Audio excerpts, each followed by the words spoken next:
Previously on the Otherplace. So the last time we saw Cælum emerged from the Otherplace.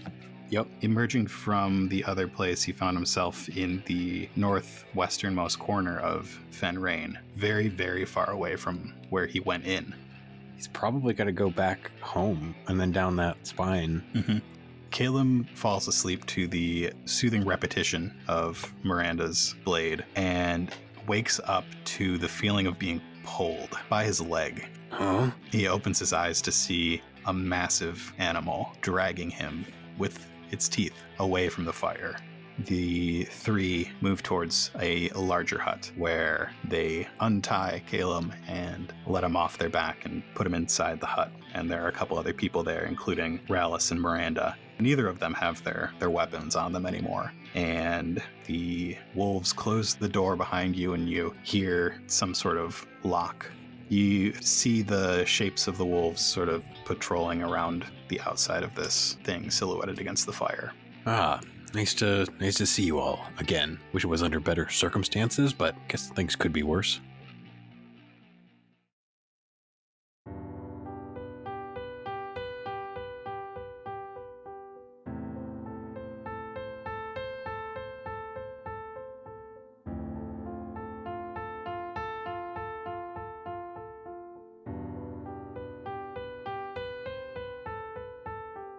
I've got ideas. Don't tell me I don't have ideas.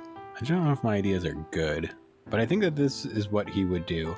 I want my advantage to be that he finds a rock on the ground. Okay. You find a stone. Aha! Any particular type or anything? It's just like it is the definition. If you look up a rock in the dictionary, you will find a picture of this rock. Okay. It's a little gray piece of granite. Yes, it's granite. And he's gonna try to manipulate this rock with magic. Okay. I think maybe a little bit of time passed. He's having a hard time seeing. He's searching around on the ground for anything. Finds this piece of granite. Sits cross-legged, looking at it, concentrating on it. And we're gonna perform a little. He's gonna try and perform a little alchemy on this rock. Okay. At this point, Rallis and Miranda have reluctantly gone to sleep. You can hear Rallis mumbling something in his sleep in the corner. And what do you want to do? Basically, I want to use alchemy on this rock to turn it into a small knife with saw-like teeth. It's easy. It's 1 purple. Okay. I'm going to take another strain doing this. 2 strain. 2 strain every time? 2 strain per magic. Yep. I should have rested before I did this. 1 purple, 3 successes, 1 threat. Okay. What does it look like when you do that? He holds it in a hand with the other hand directly above it, and it starts to glow with a dull light that's sort of reddish. And as it glows, he pulls the 2 hands away from each other, and the stone kind of elongates and thins out into this short, let's say it's like 5-inch thin stone blade that 2/3 of it are 1/2-inch spiky saw teeth, all made from the same stone, and the other third is like a smooth handle. Okay. I'm going to hold on to that threat. Okay. So you've got this small stone saw. What do you want to do with it? I mean, I think that to perform that kind of transmogrific. So basically, in our game, we're using alchemy a little bit like transmogrification, Transmutation. transmutation. So we've got a special magic ability called Transmute that uses alchemy. And it just works the same way as other magic skills, where the default difficulty is easy, and then doing more complicated things adds difficulty dice. Should I swap what I have as alchemy for just a magic skill called transmute? No, but you can move alchemy to the magic section if you wanted to. Okay. Where it's less like science and potion making and more like making objects from other objects. Mm-hmm. Okay. Oh, I was just saying that, yeah, that tired him out, so he should probably rest and regain some strain. He could do that. He could get a couple hours of sleep. He's gonna try and sleep and wake up just before the morning sun appears, because that's typically when people are all asleep, or at least from his knowledge. Okay. So you're getting pretty much a half night of sleep. I think you can heal half of the strain that you've taken. Okay. What kind of check do you think you'd roll to wake up when you want to wake up? Oh, probably resilience or vigilance, maybe? It could be vigilance. Discipline? Could be discipline. I'll roll discipline. Okay. Let's try it. It's much better. Let's just do an easy check. You're barely sleeping anyway. One success, one threat. I'm going to hold on to that threat. It'd be really funny if you just slept. You never know. Okay. So Cælum sleeps a little with basically with one eye open, and is able to see just enough through the slits in the walls of this shack to know when it's close to sunrise. It's quiet. The sounds of the forest are quiet, and the only sounds that he hears are Rallis mumbling again in his sleep, and the chirps of Rallis on Rallis's shoulder. And Cælum rubs the sleep out of his eyes and gets up. Okay. All right. Gotta be very quiet. Got my little stone saw. Gonna go towards the back of this hut, facing away from their fire, and I'm gonna just cut, not even a hole, all we need is just a little slit for us to slip through. And I'm gonna do it all with a stealth check, maybe? It could be stealth. He's good at stealth. You could do mechanics. Does that make any sense? Probably not. No, it doesn't. I think stealth makes the most sense. Yeah, do stealth. And what's the difficulty? Gonna put them threats in there? No, I'm not. Let's make it average, and you can have a boost because it's so early in the morning. Wow. Okay. Almost didn't pass it. Almost. One success, right. 3 advantages. What was that? What did that look like? He crawled on his hands and knees with this stone saw blade in one hand, and walked up and looking over his shoulder to see if he can see any shadows in the dewy mist of the morning lurking anywhere through the kind of thatching of this wooden hut. Doesn't see anything, and sticks this saw right through very, very easily. It's brand new, never been used, very sharp. I think it's like, theoretically you could make the sharpest thing ever, but maybe he didn't he's decent at alchemy, right? He can make it sharpish. Okay, so it's pretty sharp, and I think it's pretty sharp.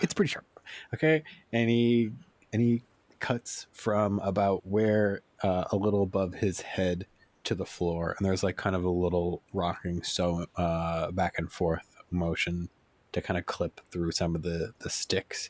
I think they're kind of like dried sticky vine almost. Sticks. Yeah. Sticky, not like they're sticky, but sticky like they're like sticks. Like sticks. Yeah. Stick-like. Yeah, to be like sticky.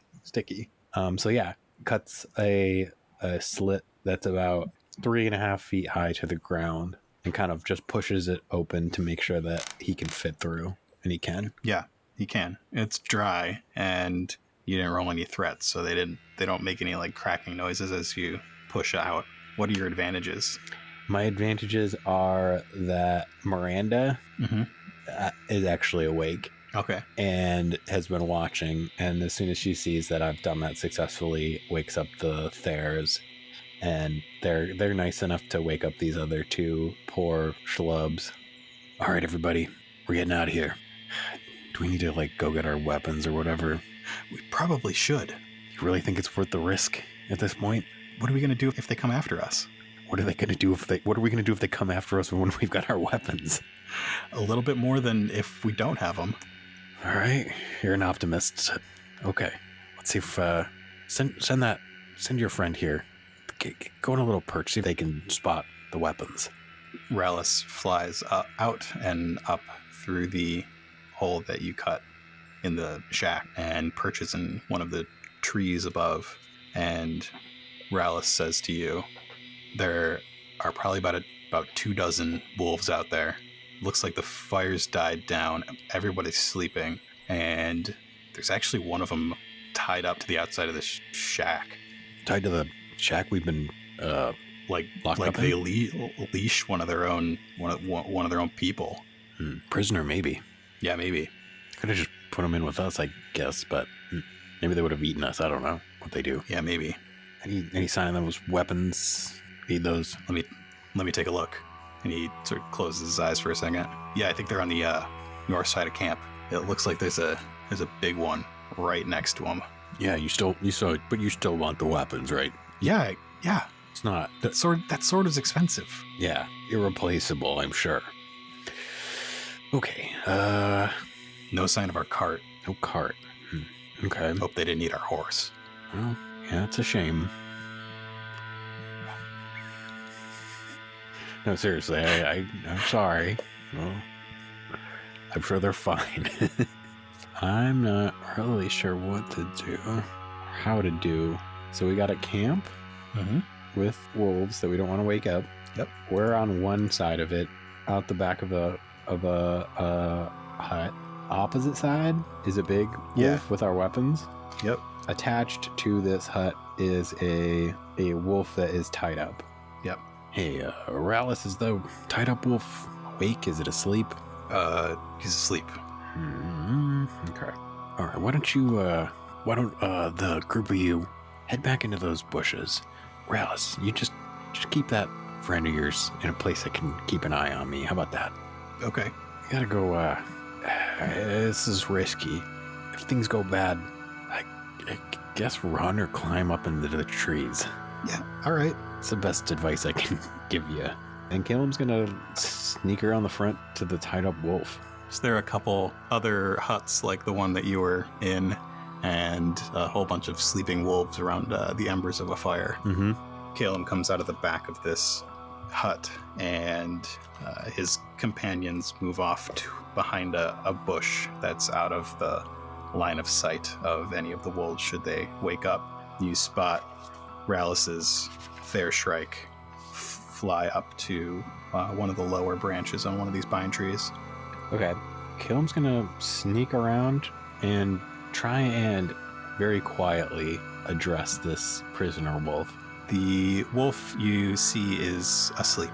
The 20 or so wolves that are sleeping around the fire, in the pre-dawn light, you can see that the colors on their fur, they've got sort of reds and oranges dyed, and like bone piercings here and there, and patterns drawn and shaved into their sides. And this one that is tied up, it's got a metal collar around its neck, and it's actually chained to the outside of this thing with sort of staked to the ground. It has similar studs of bone in its ears and nose, but its dye color is blue. And you're gonna wake him up? Yeah, he's gonna get pretty close and do a little psst. Hey, buddy. Hey, yeah, you, the blue wolf guy. You don't look like you're doing so hot. One big eye slowly opens and looks at you. It's yellow. I'm in a similar situation. Well, was. I'm good at getting out of places like this. And I think you and I could help each other. I'd be happy to help you if you can do me a favor. You hear a deep, low, quiet growl and notice that its mouth is actually there's cords, leather cords tied around its snout so it can't open its jaws. Okay. Maybe it's best if I'm happy to take those off, but I've heard you guys, you wolves, speak, and I think discretion is advised in this current situation. All your fellow wolves here are all asleep, so you can just how about let's do this? Blink once for yes and twice for no, while I inquire some questions for you. How would you? He blinks once. How would you feel about flying the coop here, so to speak? That wasn't necessarily a yes or no question, but he blinks once. Ah, good. You understand how to answer non-yes or no questions with a yes or a no. Would you see those weapons way down there next to that really big wolf? Do you think you could help me gather those up if I let you out? One blink. All right. So I'm going to let you go. You help me grab those, and then you can be on your way. And so can I. And he's going to take his stone saw blade first off. He's going to cut the leather cords around this wolf's muzzle. They snap with the saw, and the wolf opens its mouth wide, stretching out its jaw. You see inches long, dagger-like teeth. All right. Step 1 complete. Now, the chain. Chain might be a little harder. What would you like to roll? I kind of want to just... I think this actually should be easy magic, what I'm going to propose. Because I'm going to propose magic, which is a waste of more strain. Okay. I think easy chains breaking spell, you just make one link really hot, and then it just like drips off. How would he do that with his typical wind magic? Well, we did establish in like his first episode that he used that iron spike as a torch by blowing into it and somehow the air superheated it, which I don't know if makes any sense. Okay. Yeah, that's an easy magic check. I think I'll blow on it again. It's just it's a mouth wind spell. Mm-hmm. Mouth wind. That's the name of it. Yeah. Hot mouth wind. Hot mouth wind. Okay.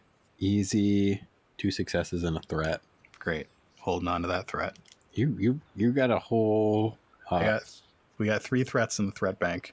So he takes the chain and kind of holds it taut in front of his face and concentrates on it and blows into one link that's right in the middle of the length that he's holding, and it turns red and then bright red and then almost white hot and kind of just falls off of the link, and he holds the 2 kind of slacked links and slowly puts them to the ground as quietly as possible.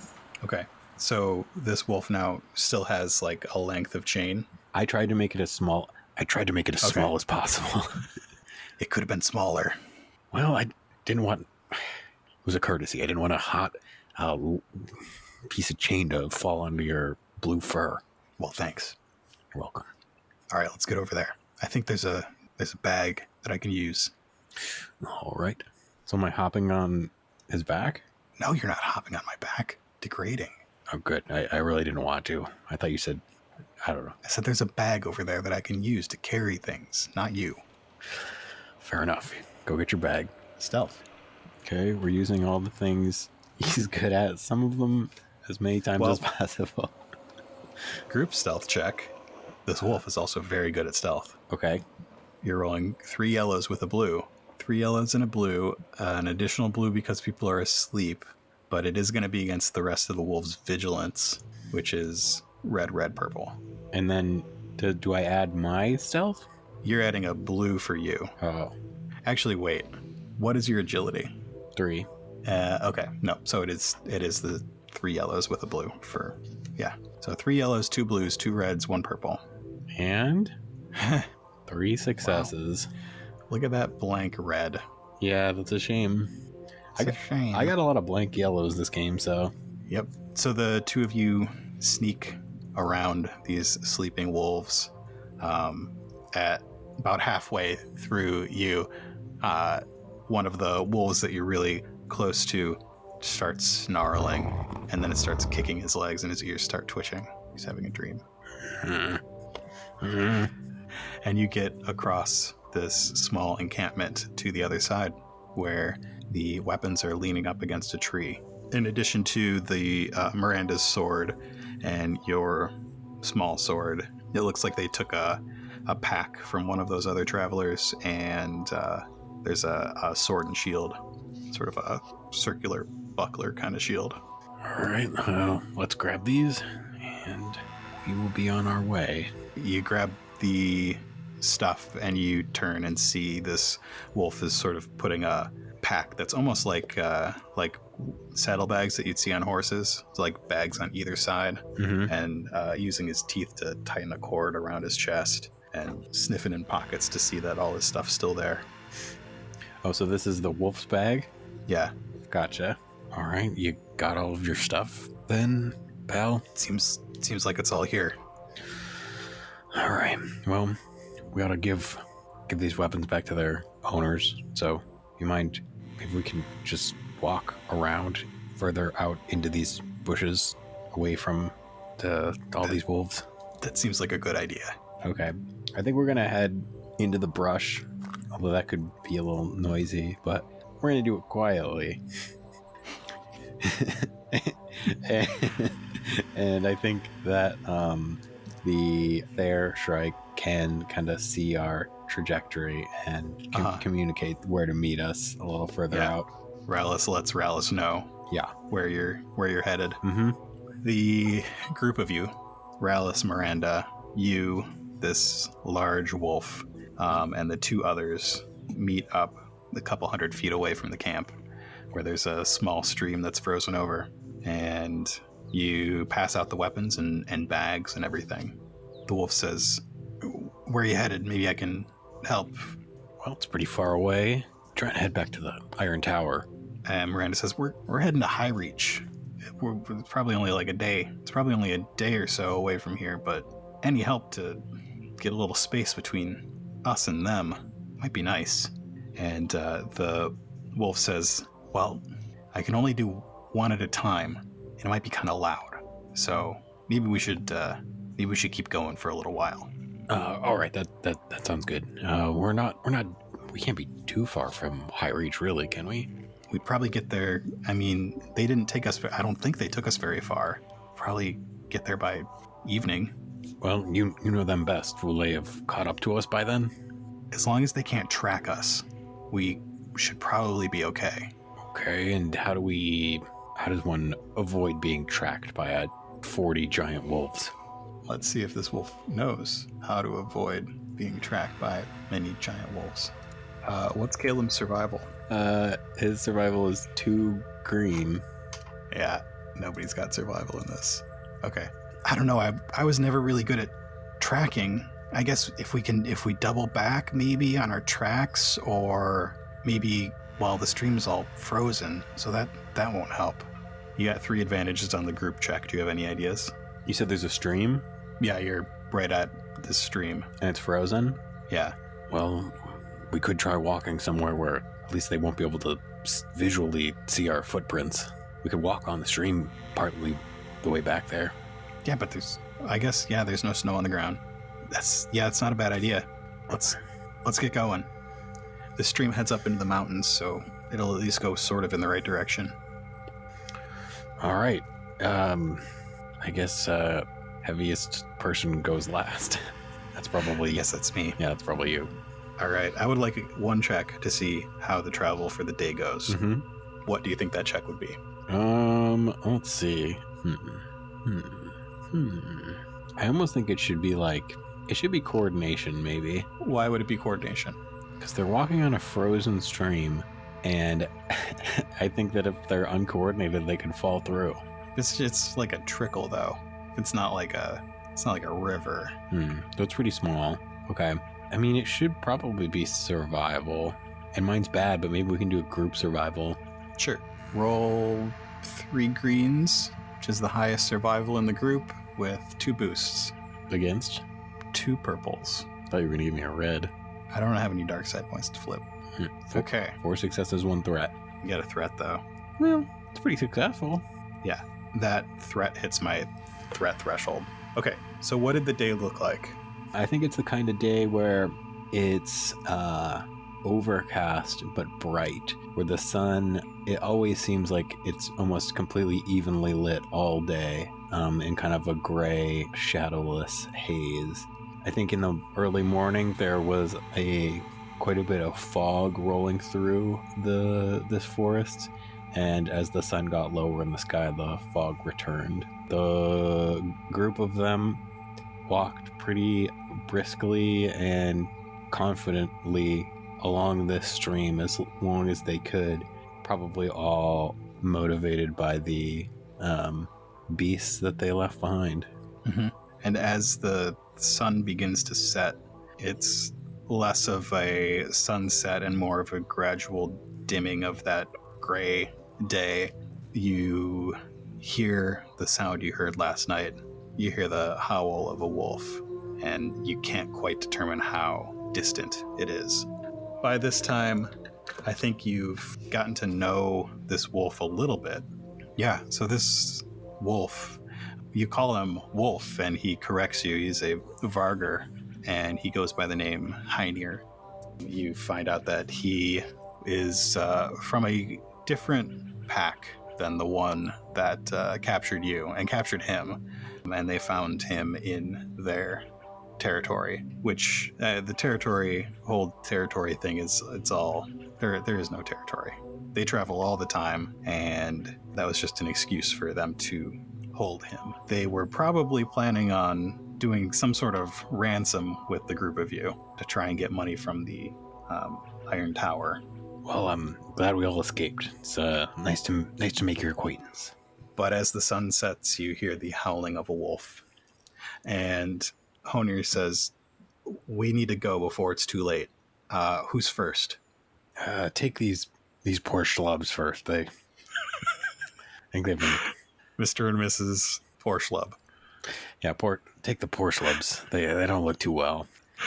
Yeah, they are a pair of humans, and they have been in wolf custody for the better part of a week. So yeah, the poor schlubs, Highreach sort of struggles to get them both on his back, but he does it. And he says, stand back, I need some space. And he sort of backs up and begins to run as far as he can.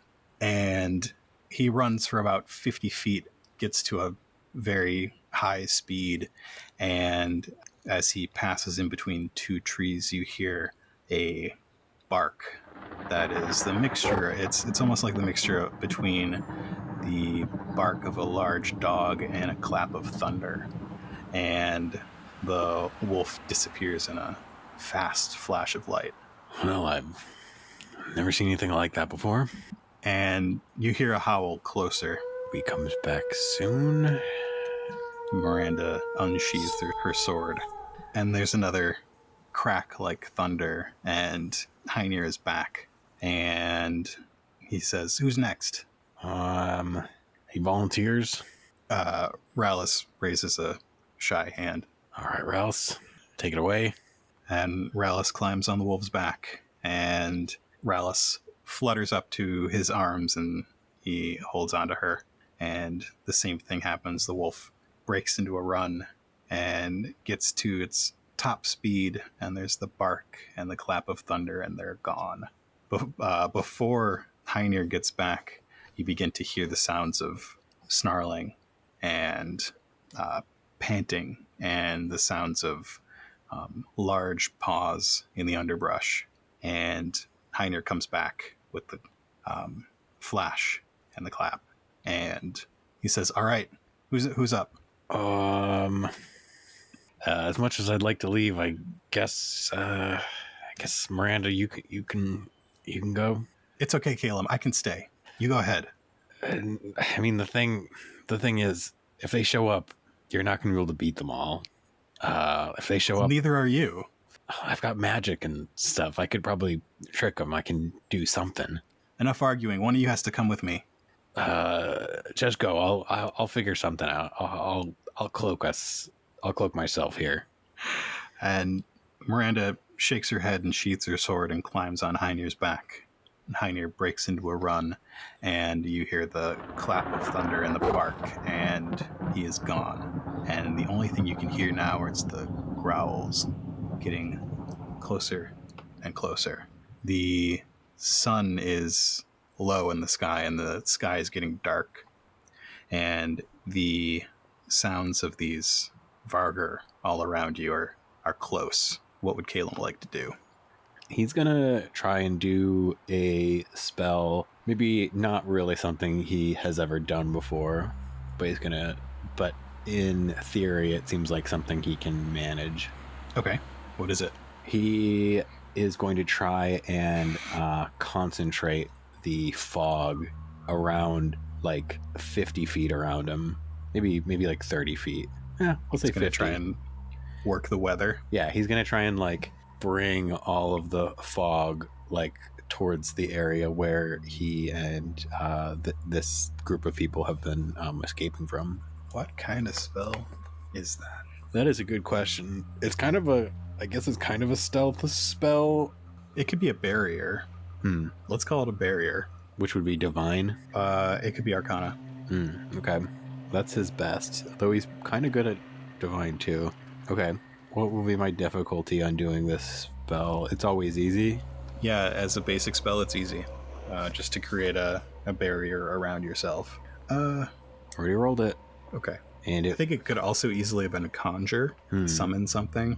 That would have been, I think, if he made more of it, but he more manipulated what was already there.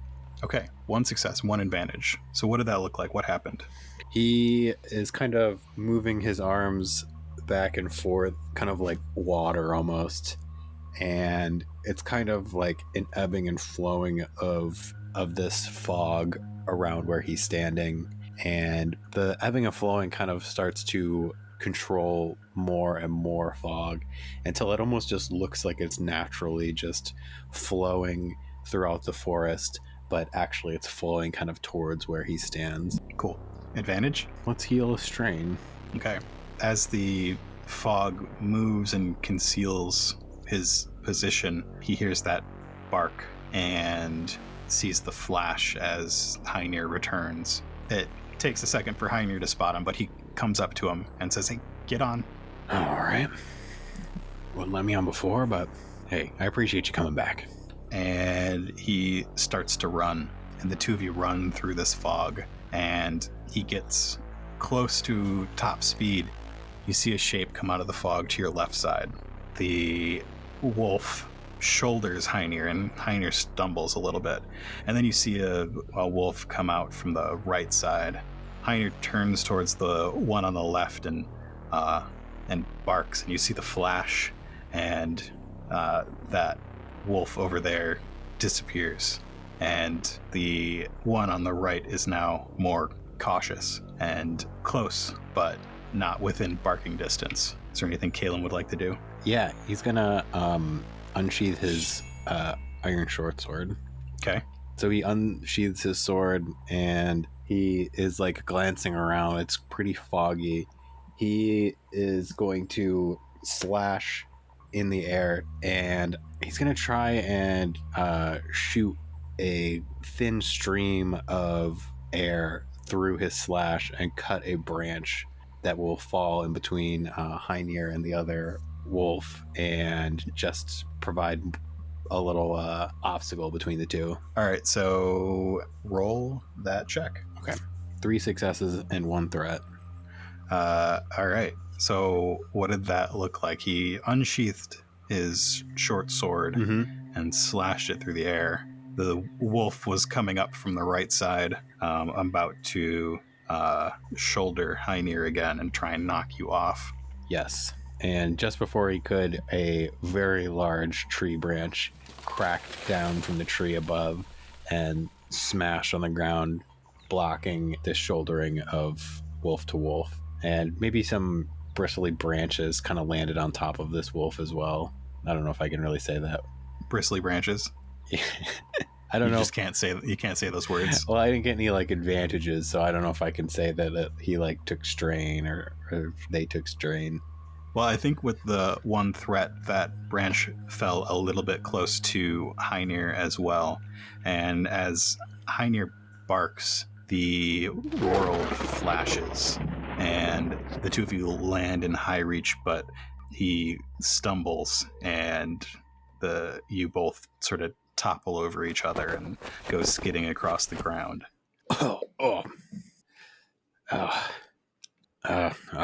I've had worse landings, I guess.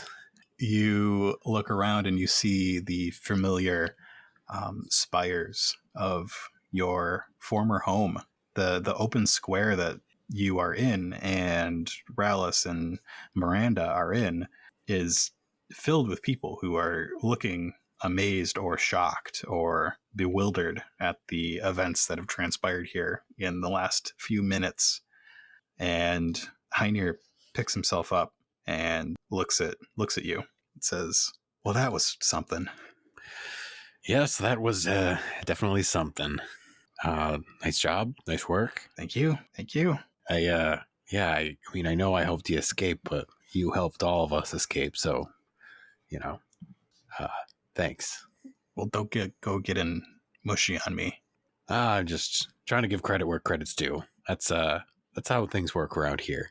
Well, that's for the good ones, the good scholars, I guess. Got to cite your findings, and I'm citing you as doing a good job. Oh, well, thanks. Well, I suppose now that you're here, I guess I'll be going. Oh, where are you going back to? I don't know. Hey, before you go back there, maybe you could help me out. I still got a long way to go back to the Iron Tower. It could save me quite a bit of time with that barking lightning.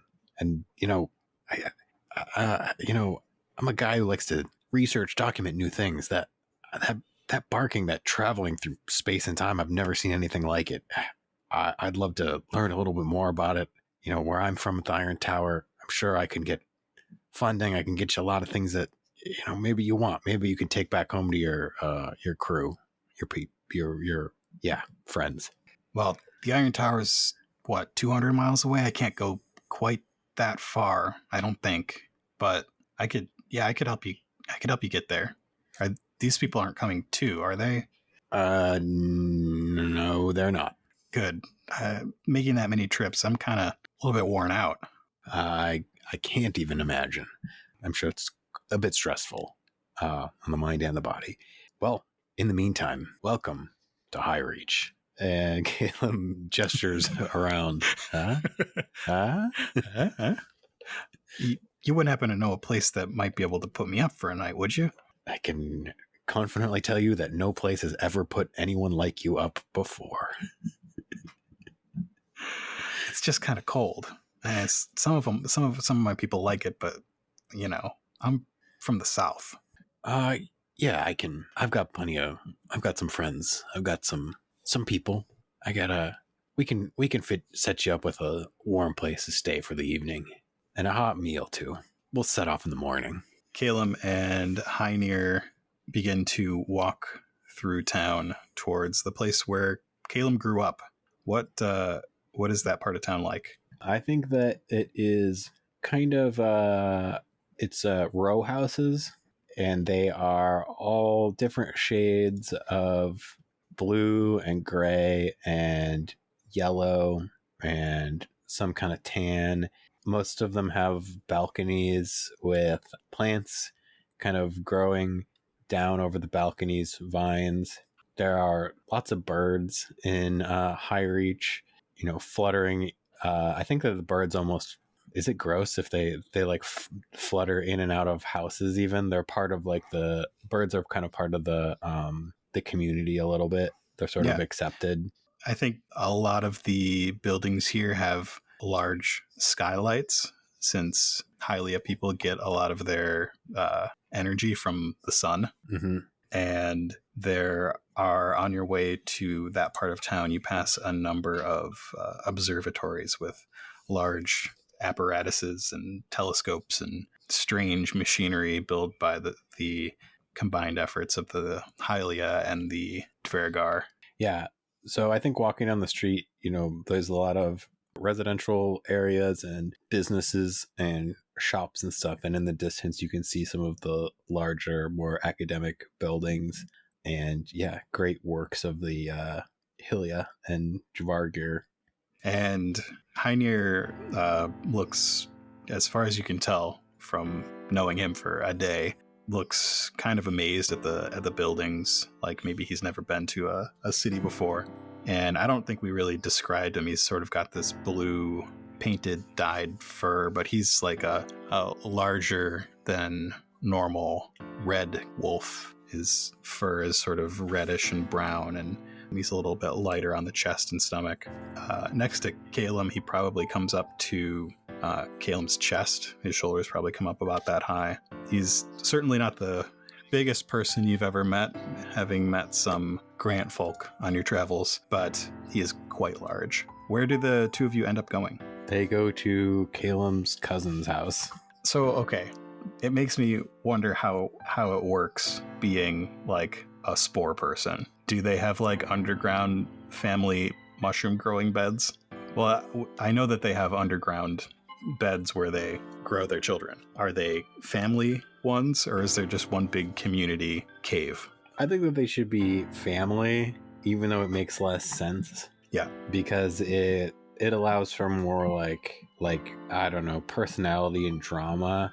Well, what that means then is that families tend to have all their homes in the same kind of area, and maybe they are all above one shared cave or something like that. Yeah, I think since you have like cliffs kind of going down from the city, yeah, maybe they even have like cellars and stuff that enter into like cave systems. Yeah. So he goes to his cousin's house. Mm-hmm. When was the last time you saw your cousin? Maybe like 5 years. Cælum knocks on the door of this gray home, and a Hylian opens the door and looks at the wolf first with wide eyes, and then looks to Cælum. And the expression on their face goes from confusion to recognition to confusion again, and they say, "Cælum, I thought you were dead." No, here I am. I'm right in front of you. But somebody from the tower came to me and said that you had gone missing, that you were just gone. Well, it's a long story, to say the least. Some weird stuff happened. You don't look like you've changed at all since the last time I saw you. I mean, what's it been, 5 years? I mean, I've stayed out of the sun. 5 years? It's been over 30 years.